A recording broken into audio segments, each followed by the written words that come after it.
If you're watching this, there's a pretty good chance you've just been handed a severance offer.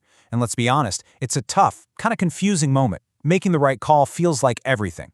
So in the next few minutes, we're going to break down exactly what you need to know before you even think about signing on that dotted line. So, you've got that document sitting in front of you. It's probably a jumble of legal speak, numbers, and dates. And right away, that one huge question pops into your head. Is this a fair deal? It's a question thousands of people face. And figuring out the answer on your own, well, it's tough. And to make things even more stressful, there's almost always a deadline, right? That ticking clock is designed to make you sign quickly. Look, your former employer wants this wrapped up fast, but what's best for them? Well, that isn't always what's best for you. Okay, let's really dive into the problem here. It is so important to understand what that first offer actually is. It's not just some random number, it's a strategic starting point carefully put together by your employer's team. Here are the 3 big reasons to just pause for a second. First, your employer's goal, plain and simple, is to settle this for the lowest amount of money possible. Second, that first offer you're looking at, it often only covers the bare legal minimums, not your full entitlement under what's called common law, which can be a lot more. And third, and you have to hear this, once you sign that release, it is a done deal. It is final. There's no going back. So what does this look like in the real world? Well, your offer is probably going to fall into one of 3 buckets. Let's walk through each one using some really simple analogies to make it all crystal clear. Our first scenario is by far the most common one we see. Think of it like this. You get into a fender bender and the insurance company calls you with a settlement offer. Is that their best and final offer? No way. It's their opening bid. A severance offer often works the exact same way. Now just look at the difference on this slide. It's kind of shocking, right? The company offers 8 weeks, but a real assessment shows the actual entitlement is likely somewhere between 8 to 12 months. Not weeks, months. That is a massive, life-changing gap. It's a classic lowball offer. The professional take here is blunt. This offer isn't even in the right ballpark. If you're in a situation like this, just accepting that first offer means you could be leaving an incredible amount of money behind. The clear advice? It's time to negotiate. Okay, now for scenario number 2. This one is all about the little details hiding in your employment contract. Here's the analogy. It's like finding out that some of the fine print in your cell phone contract isn't actually legally enforceable. Just because something is written down in a contract doesn't mean it'll hold up. This slide shows exactly how that plays out. Your employer might be pointing to a specific clause in your contract to justify a really low offer. But here's the kicker. A lot of those termination clauses are poorly written and aren't enforceable in court.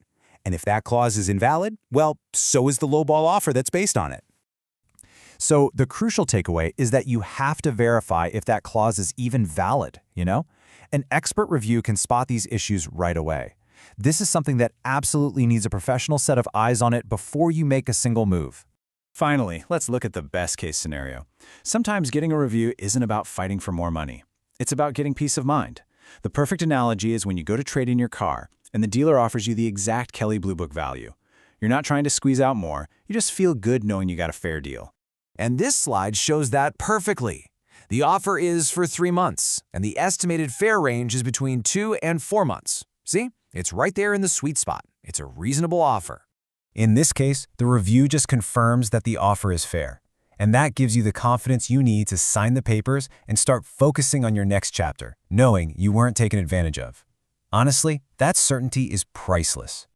So, knowing all these possibilities, how do you figure out where your offer actually stands? Well, thankfully, there's a really simple, straightforward way to get that clarity. Getting an answer is literally a 3-step process. First, you securely upload your documents. The whole thing takes like 5 minutes. Then, a licensed lawyer personally reviews your specific situation. And finally, usually within about 48 hours, you get a clear, easy-to-understand written report telling you what to do next.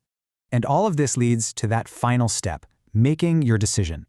But now, it's not a guess, it's an informed choice, because it's backed by a real professional assessment of your options.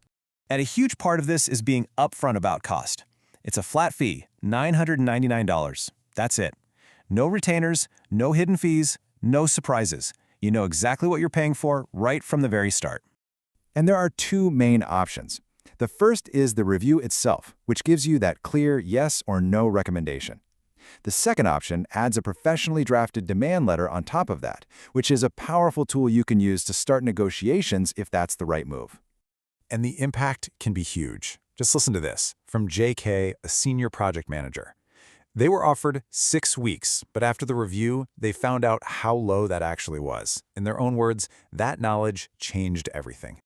Which brings us right back to the single most important point of this whole thing, and I really can't say it enough. Once you sign that release, it's over.